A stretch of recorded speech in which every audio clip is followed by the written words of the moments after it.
Welcome to Healing Broken Trust Podcast. I'm Morgan Robinson. And I am Brad Robinson. And we have been away for a little while. If you've been a long-time listener of our podcast, we've been away, but we're back. We've been working on a book. That's right. We've been creating programs, and we have been working in our private practice with you guys as you guys come and join us for a retreat or an intensive. And I said, Morgan, we need to get back on the podcast. Yes. We've got people who are diehard fans who love us. We need to get back and do this. We've kind of neglected it. And so we're back. It actually takes a lot of time to put this together, and we don't have a lot of time, extra time in our week. We have a young son, and we want to give him the time and attention that he deserves. And, of course, creating the other programs and products, and that stuff just takes time. And that time had to come from our podcast. Yeah, so sorry, we've missed you. Yeah. Missed you guys. We've been writing the book, and anyway, we're going to still be writing the book because I want it to be extremely good. So we're still working on that. Almost done with the first draft. Probably will be done by the end of the week, and then we're just going to edit it away. But we'll keep you updated on that. yeah, we can keep you. Yeah, we'll definitely keep you updated on it. Absolutely. And Morgan, what are we talking about today? That's a great question. So today we're talking about this concept of self-deception, right? So the title is How Self-Deception Leads to Affairs and Infidelity. And we've been steadily, like you're saying, we've been steadily working on the Robinson method and how the Robinson method can help couples with healing after infidelity and really communication and trust and intimacy, all of those things that are really important. And, basically the Robinson method helps to become aware of these self-deceptive patterns. And so we're going to talk about that today. And so the first question that I have, Brad, is an important one. Why is this important?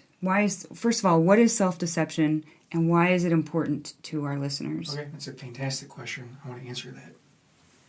So self-deception is important for several different reasons, and one of them, the first thing that strikes me when you ask that question is, usually when people have an affair, my experience has been that the guys that do it or the girls that do it, they're really typically the nicest people that you could meet. If you were to do a police lineup, it's the last person that you would suspect. It's somebody who's usually meek, mild-mannered, really a nice person. And they usually are stuffers, they're minimizers, they're avoiders, they're compartmentalizers, and that's what makes them to get along with people so well. So they bury their emotions and their feelings.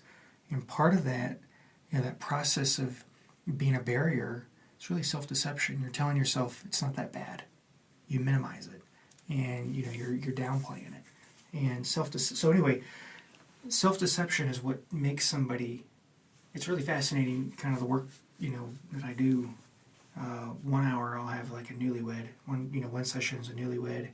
They're in love. They just want to work on their marriage because they didn't do premarital. Or I'll get a premarital couple, no problems in their relationship, and they're in love.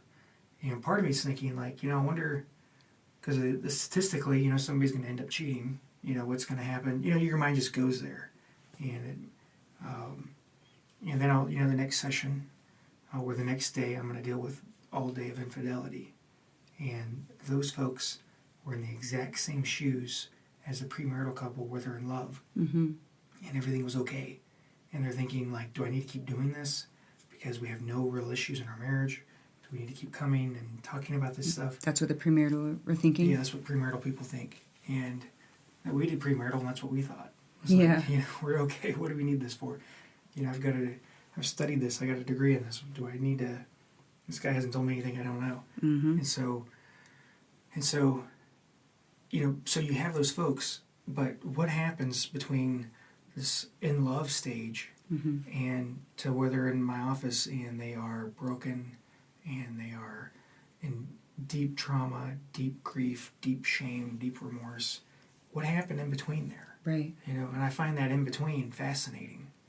And that's kind of, one of the things I like the most about the work is, obviously it's very fulfilling to see people heal and get better, but it's also fascinating, like, it's scary too. Like, how could somebody who loves you and be in love with you turn around and deceive you?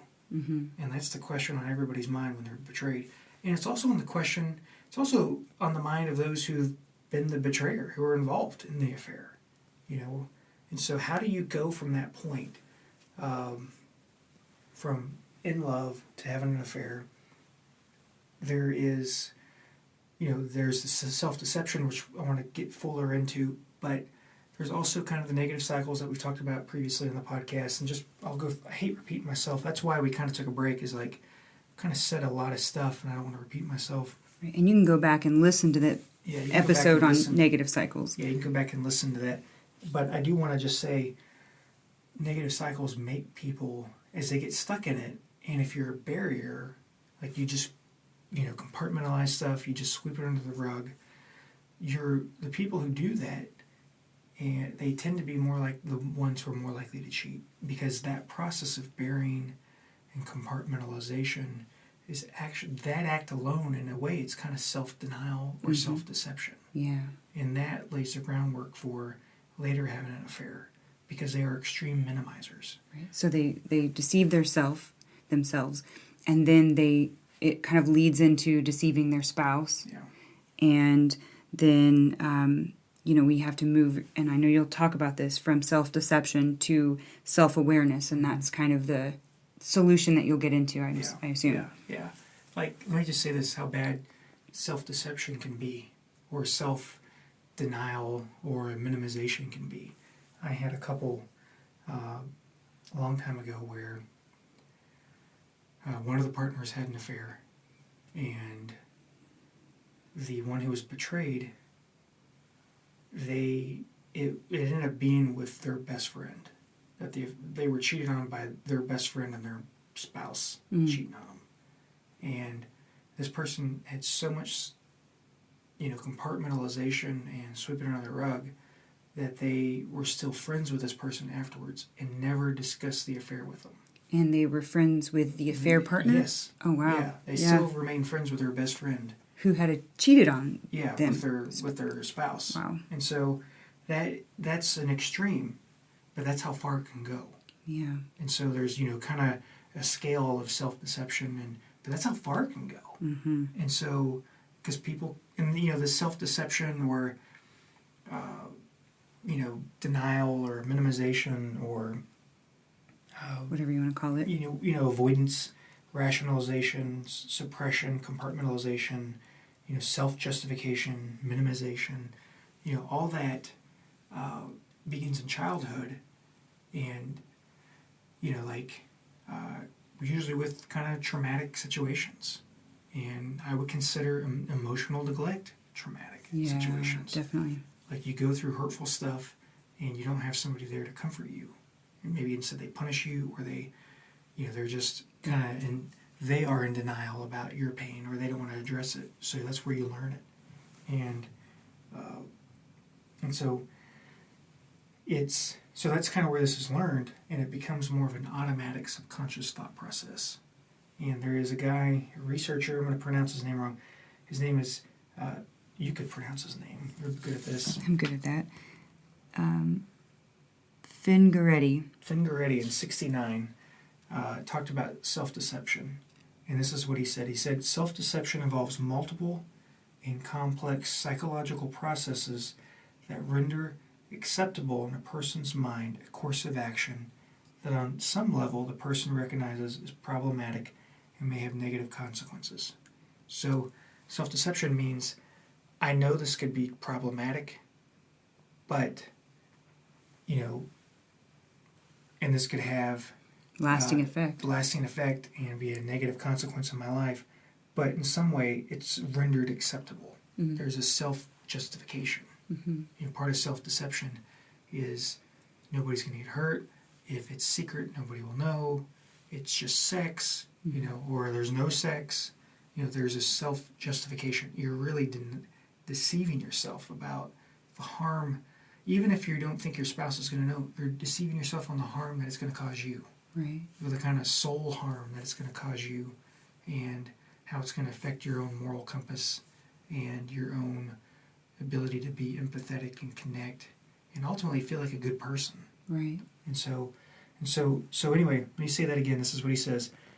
Self-deception is a complex psychological process that renders acceptable, so you make acceptable in your own mind a course of action that you feel like is problematic and that could have negative consequences. Yet the person does it anyway because they convince themselves that it's okay because it's going to be pleasurable in the end result.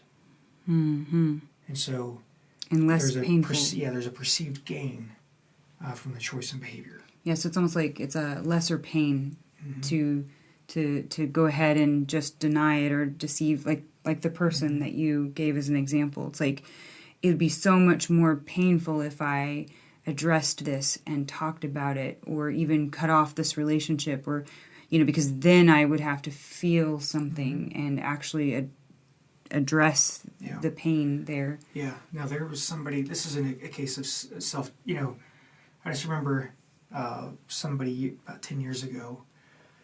That was a person I respected. They had a wife that was very sick, and I don't think they were able to have sex because of her illness, and he was taking care of her. And he was able to justify, well, she can't meet my sexual needs, so it's okay for me to go out and have an affair. And I don't think she would agree to that. Of course not. But he justified it in himself. And this was somebody that I wasn't the only one who respected. A lot of other people respected. It was somebody that was a very good guy. He was just like just people looked to and respected. But he was able to deceive himself and say, you know what? Nobody's going to know. This is a person that lives out of state. It's very limited. It's not going to get carried away. It's not going to be this long-term romantic affair. It's just going to be, short-lived. And so what happened is, he deceived himself into thinking it's okay. And he was off to the races after that. And, of course, it got exposed. And, a lot of people lost faith in him. It was a very, public thing. And it's very sad. Yeah. And so part of this is what this researcher said. He said self-deception could thus be described as a bifurcated psychological process whereby a person's choices and behavior happen, quote-unquote, half unawares and half aware. But where the accent falls decidedly on the half unaware portion of the spectrum is that the mind in effect suppresses the half aware portion to make it possible for the person to proceed with a problematic behavior. So they kind of push away the awareness factor, so that they can stay unaware. Yeah, well, basically what they do is they switch their focus to what they want and away from, kind of like, you hear about people move away from pain towards pleasure. Right. They're thinking about what I'm going to gain from this. Instead of what I'm going to lose. What I'm going to lose, or what kind of pain I'm going to get from this. Or what I'm going to gain by not doing it. Yeah, it almost reminds me of, when we talk about when things are bad in the relationship, we sort of rewrite our history, right? So we start thinking about the past in more of a negative light instead of the things that were great about the past. We sort of paint those in a negative light. It's almost like we're rewriting that, but they're sort of rewriting it in the here and now. It's like, in a sense, they're pushing away all of the reality of things and sort of rewriting the truth in the way that fits their current feelings and situation. Yeah, they do that, plus I would say they do that, plus they genuinely don't feel emotionally close to their mate. Right. I think you can have somebody who's been sexually abused. Sometimes people who've been sexually abused tend to fall into, not everybody, I don't want to label everybody in this category, but they can fall into a sex addict or a serial cheater pattern. But not everybody who's experienced that is automatically going to, have affairs. Right. But there's a greater likelihood that you will if you don't feel emotionally connected to your mate. Or maybe that's how that type of thing finds expression. And so, the great buffer is feeling emotionally connected to your mate. Here's the other thing is, I'm getting on a big tangent by saying this, but it might be worth saying. I would say what you're saying is true. Plus, there is what other marital researchers have called negative sentiment override. That's right, yeah. Where they have this self-deception, but before they even get into self-deception, where they start thinking about, gosh, it might be pleasurable being away from my mate or in another relationship, there's other factors that led up to them being able to deceive themselves. I think people who are emotionally close and find their relationship fulfilling are much, much less likely. It's very hard for them, I think, to deceive themselves about finding pleasure outside of the relationship. Maybe if they're drunk and have a one-night stand, they might, But I hope that makes sense. Yeah, I think so. And I think what you're saying makes a whole lot of sense in that when we're rewriting our history, the history of the relationship, it's bad in the moment right now. And we that start has to come first. Yes. You have to have that Right. for this full-fledged self-deception to occur. Yes. Because part of that, because why would you be looking outside of your relationship if it's so great? Yeah, if you're not happy but feeling emotionally close. Right. Because you can be happy and not be emotionally close. Yeah. Well, yeah. I think you could say that. And I know we're splitting hairs, but this is really important. Like, I have never met anybody who was happily married who had an affair. Right. Like, and there's some research and I'm going to be candid with you guys because there's some research that was done in the early 2000s that disagrees with that statement, that said that people can be happily married and still have an affair. Right. But that same researcher did research in the mid-'80s that contradicts that. Right. And so I've never met anybody who was happily married, quote unquote, they say they're happily married. Right, because there's no fighting or there's no fighting, we right. get along with finances, Yeah. we're content. We're not wanting to leave. Yeah, nobody was wanting to leave. So that fits a broad definition of happiness. Right. And that may be, somebody who's more of a self-deceiver would say that, or, if they're filling out assessments. But people who work with infidelity every day, I don't think they would ever say that. Like, not if you're getting into a deeper, vulnerable place with couples. Right. And I know there's going to be people who disagree. I swear to God, I've never worked with that situation. What I see, though, is people who don't feel emotionally close, that's where the infidelity comes in. Yeah. Because then it's easier to get this, because you don't have that protective bubble that protects your relationship. So it's easier to get involved in self-deception. Yeah. And so I do want to, so anyway, I just want to finish this thought, and then we'll kind of move on. That researcher who said that people can be happy and still stray, she also said in the mid-'80s, with research that shows that women who stray tend to be very unsatisfied in their relationship. That doesn't sound like happy to me. No, it doesn't. Right. So, and that's in the same breath. She said that. Yeah, I remember that. And so maybe you guys have a different experience. I think you could potentially have that kind of experience with something like a one-night stand where alcohol's involved, or drugs are involved and you're out of your mind, literally. You might have that kind of experience. Where you have a happy relationship. But you're not going to have like serial cheating. You're not going to have multiple infidelity. I don't think you're going to have any infidelity, to be honest with you, if people feel emotionally close. Right. Like, and, typically there's stuff that's happened before in the relationship, negative cycles. Sometimes they may have felt rejected first. That creates that. And part of this is there's self-deception involved. They see themselves, and part of the self-deception, building on what this researcher was saying, is that part of the tactics of self-deception include suppression, rationalization, compartmentalization, minimization, denial, and or self-justification.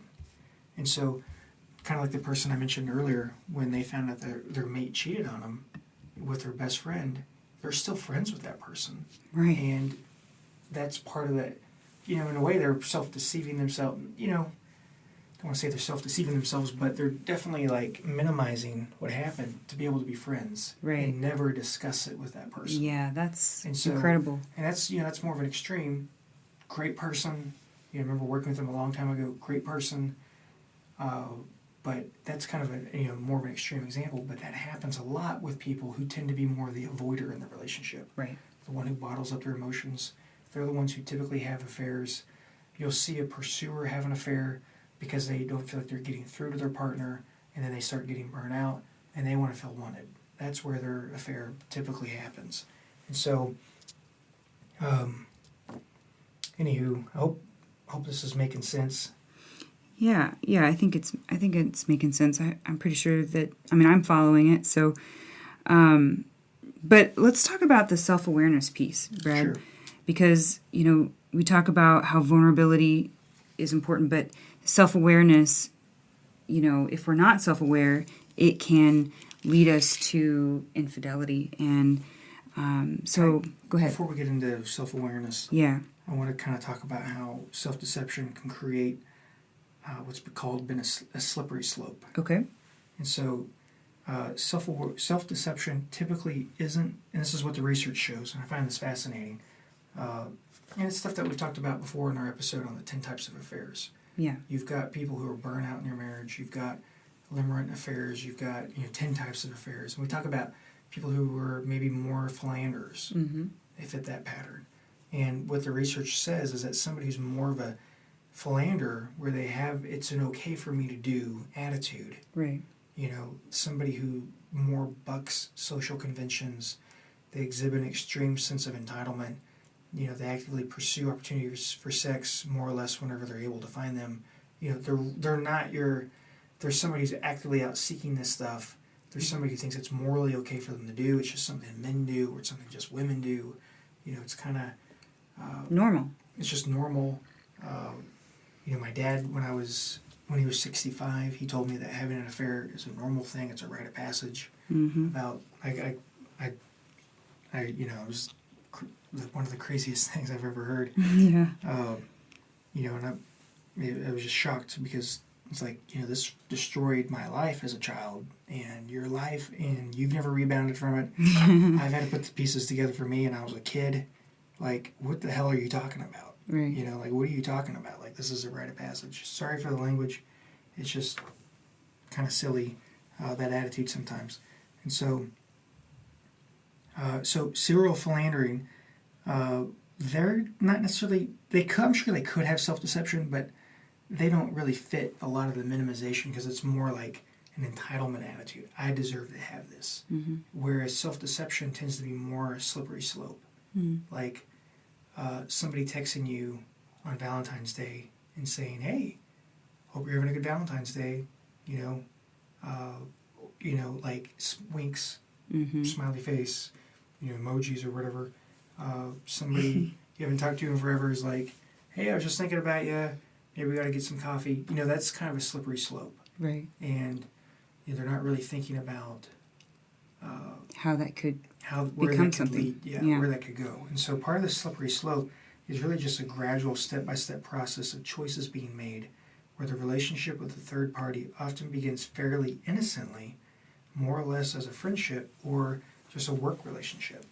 But then it often gradually evolves into something different through a series of shifts where the conversation becomes more intimate and where the flirting becomes more suggestive until the one who has the affair becomes fully immersed in an emotional and or sexual affair. So it's the classic frog in a kettle. No, The frog in the water pot That's right. was boiling. It's like, I don't realize anything's going on here. This is until you're dead. until you're dead, until you're like caught in it. Oh crap. So, affairs just don't happen. Mm-hmm.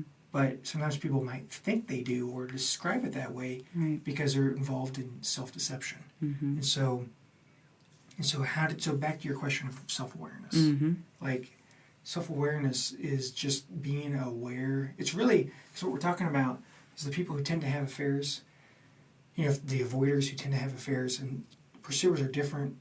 They get burned out and then they stray. Avoiders, when they have an affair, they tend to be more, honestly, people who lack emotional intelligence. Okay. That's a buzzword today. You're going Right. to find books on that, even in the airport. Yeah. Like you're going to hear the management people, books on management talking about that. It's a huge buzzword. But they're right, though. People who lack emotional intelligence, the foundation of emotional intelligence is self-awareness. Mm-hmm. And so it's easier to fall into an affair when you lack self-awareness. So if you want to avoid self-deception, grow your emotional intelligence. Get involved in thinking about your emotions. Just being aware of what you're feeling and trying to locate them in your body. Like sometimes when we're afraid, we might feel our throat tighten or our shoulders are stiff. Try to think about what emotion is associated with that tightness in your stomach, in your chest, in your throat, in your jaw. Like, what emotion is that there? And Explore that. just explore it. Just feel it. Because when you do that, you're increasing your self-awareness, and you're no longer avoiding. There's that statement, if you can feel it, you can heal it. Yeah. Yeah. Yeah. And so that's it in a nutshell. We will be back soon. Yes. We'll be back next week. Yes. Not soon, but next week. Yeah, we're going to keep coming back. Sorry, guys, we've been gone for so long. But, if you'd like help implementing these things, if you'd like help becoming more emotionally aware, really, if you'd like help work with us. Come to Tulsa. Yeah. I enjoy seeing. In fact, I love it because everybody's always telling me, Brad, thank you so much. You've really helped us already just from the podcast. Right. Being here is just kind of gravy because we've gotten so much value out of it already. Right. And it's also a lot of fun to help couples work through the negative cycle, many times working through bonding events and really helping them see each other in a different light, in a different way. Yeah. And so I'd love to meet you guys, love to work with you. If you've enjoyed our podcast, be sure to leave us a 5-star review and let us know how we've helped you. I love reading those. And so absolutely. you guys are great. And let me say this, and I mean this when I say this. Okay. I'm really just talkative. Yeah, you said Chatty Cathy. It's like late when we're doing this. Yeah. It's like, Morgan, we got to do this, so it's late. Yes, but baby's in bed. It's time to do it. But here's the thing, Morgan. Like, I'm an optimist by nature. And one of the things I've written in the book is like the first couple I've ever worked with an affair. It was a disaster. And hopefully, I know some of you, just as a numbers game, have experienced that already, listening to this. It was a disaster. Like, but there's hope. Like, I'm an optimist by nature. And it's really because I've just seen so many people get better. Yeah. We talked about, you were mentioning the Robinson method. We have that, and that's been developed and crafted over time. But it almost works. a decade, yeah. Yeah, but here's the thing: it works, and people really get better. People are, lives are getting changed. It's very fulfilling work. Yeah. Because I got into this really because of my own personal trauma, like what my parents went through, and how that affected me and made me reluctant with relationships. And I became a do-it-yourself project. That's right. I wasn't. I didn't come out of this like, hey, Brad. It's so perfect. Good. Yeah, oh my you're gosh. so good with relationships. Halos. Let's just, so it's it became my source of pain. I inherited that. It was given to me. I didn't have a choice in it. But I'm very optimistic that people can make it if they have the right approach. That's right. If they have the right guide, if they have the right, guidance, people can make it. And a lot of times, the holdup is sometimes just seeing things just from a different angle. Right. Just a little bitty change. Yeah, and actually you've come a long way since that first couple. I mean, you've seen thousands of couples now. Oh, it's sure. Literally. Yeah, of course. I mean, just in the last, maybe 12 months, there's been 1,000 people in our calendar. I looked at it the other day, like in the reports, and there's like 965. Yeah, we've helped a lot of couples. But the kicker is that you guys can do it, and there's hope. And and Morgan, to be honest with you, I'm really surprised when people don't work That's out. right. I mean, I'm really surprised when they don't work out. When because for me at this point, it's like it's clockwork. And I tell couples this when they come to my office to kind of give them encouragement. I'll tell them, to me it's an affair. Like for them it's crisis. Yeah, it's like nobody they know is going through anything similar. It's embarrassing. There's huge PTSD symptoms. It's very traumatic. Yeah. And for me it's like, okay, I know how to do this because this is what I do. Right. Like, it's not an outlier issue. It's not like, oh my goodness, I've never seen this before. Yeah. And so I know you guys can do it. It's just, a matter of getting the right guidance, the right help. Yeah. Obviously, you're listening to the podcast. I think you're getting excellent help with this. And so you can do it no matter where you're at. Even as crappy as it seems like it is, you can do it. Yeah. You just need the right help. Yeah. And I've seen, and I'm saying this, and I'm saying it with, I really mean it, because I've seen some people that I was even doubting, and I'm the one who's the eternal optimist, yeah. that they can do it, and I saw them pull it through, and not just pull it through like okay, for religious or moral reasons, but they really found each other again and really connected again, and they stayed married. Morgan, they stayed married because they created a secure attachment with each other. Right. And sometimes I think a lot of goals of marriage programs is more about stopping a divorce, which I'm for, Sure. because I think it's ultimately better for the family Right. if they can do it and be genuinely happily married. I think you have to have that. Just stopping a divorce by itself, I don't think is good enough. Right. But you have to create secure attachment. And I think a lot of things, the goal is like, oh, you're no longer fighting. You're Right. going on dates again, and Right. There's romance, but you drop talking about the affair. Like Right. that's some victory. okay. Like it has to be secure attachment where both people feel emotionally safe. Right. And so, and I've worked with people recently where I'm usually very optimistic we can do it.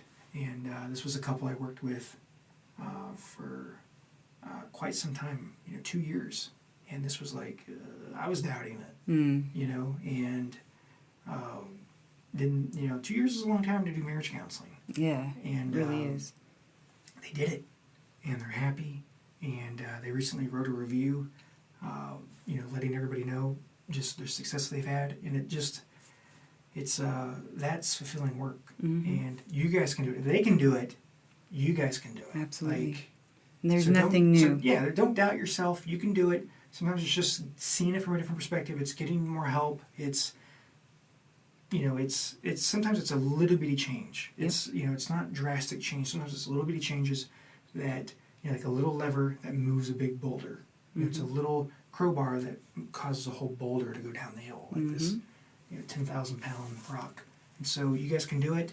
It's just getting the right strategies, the right tools, the right guidance. You guys can do it. Yep. And So check us out at healingbrokentrust.com. Again, that's healingbrokentrust.com. We'd love to work with you. And we also have a free masterclass that you can participate in there at healingbrokentrust.com, just to see if you'd like to get more help. And the masterclass will be a ton of help. Morgan, let me ask you about the masterclass. Sure. Where is that at? healingbrokentrust.com? Yeah, healingbrokentrust.com. Okay. What is the title of that? It's a good question. I don't know. Well, it's a good one. Yeah, it's a real good title. Yeah, it's really like good. how to heal, even if you tried 50 other things or something. Isn't it? No, it's not. Okay, well, don't quote us on that. Yeah, but anyways, so go to get a masterclass. Yep. You can go to it, watch it. Morgan will be your fearless leader. Yes. In there. Yes, I'm bringing the goods, bringing the awesome goods. But all you have to do is go to healingbrokentrust.com. You should see it there. It's pretty easy to find on the website. All right, guys. Thank you, guys. Have a great night.